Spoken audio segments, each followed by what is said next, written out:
I'm Joey Mantia, bringing you another race breakdown. Today we travel to the Netherlands, 2018 World Championship 1,000 meter men's final on the track. It's a very exciting race, lots of passing, lots of things to learn. First time through, we're going to watch at normal speed, talk about the general overview of the race, talk about general strategy.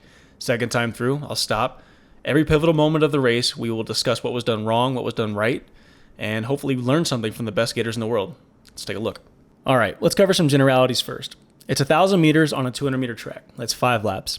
The starting line and the finishing line are in the same exact place.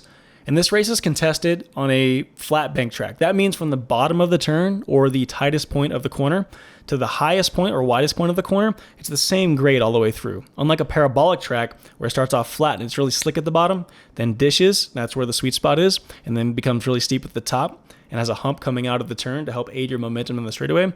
This flat bank has none of that. It's only fast at the bottom, and there's really only one place to skate. That's where the guys are skating right now. Now, if you notice, Belgium has 2 teammates, Colombia has 2 teammates, and everybody else is solo. Ideally, you want to try to stick together. These guys aren't doing a great job at that. It's a little bit hectic, but that would be a general strategy. In terms of specific strategy for this race, 1,000 meters, if it were me, I would try to be in second place all the way until 3 laps to go. First 2 laps, I'm in second place. I'm getting sucked along, not doing too much, but I'm close enough to be in a position to control the race when I need to.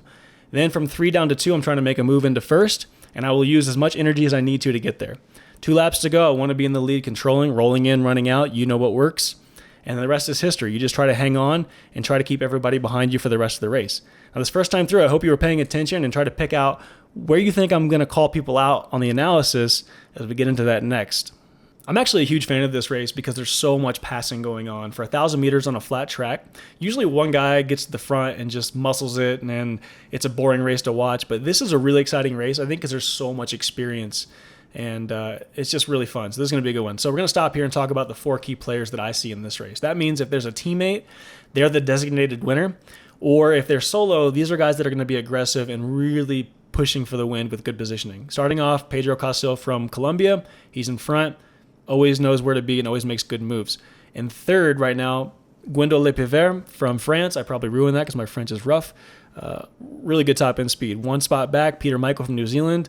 A lot of experience, not afraid of anybody, usually in the right spot at the right time. 2 spots back is Bart Swings. Don't have to say much about Bart. Incredible turns, world champion many times over.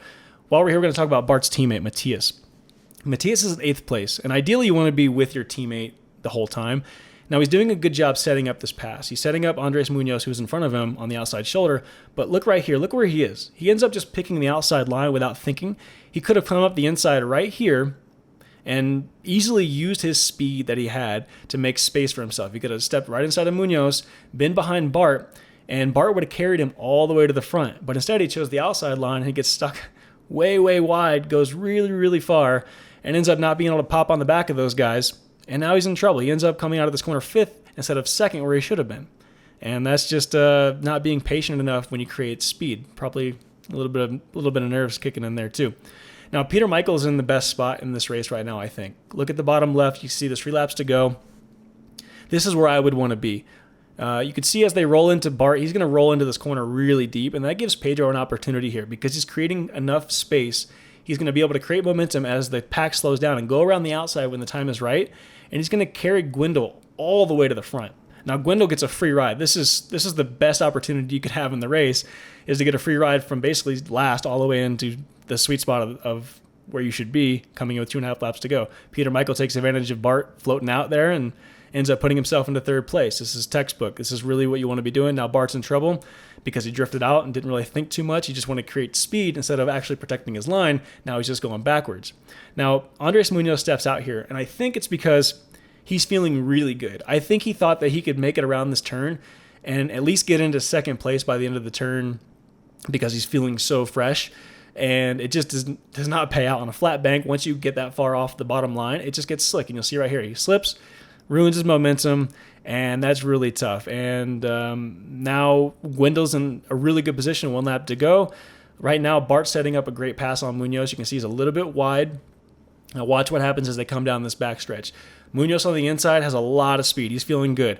Now, Peter Michael's starting to get a little bit tired, it looks like to me. Steps out to take the corner entry a little bit wider to carry speed. And Bart's going to try to close off this passing lane on MUNOZ.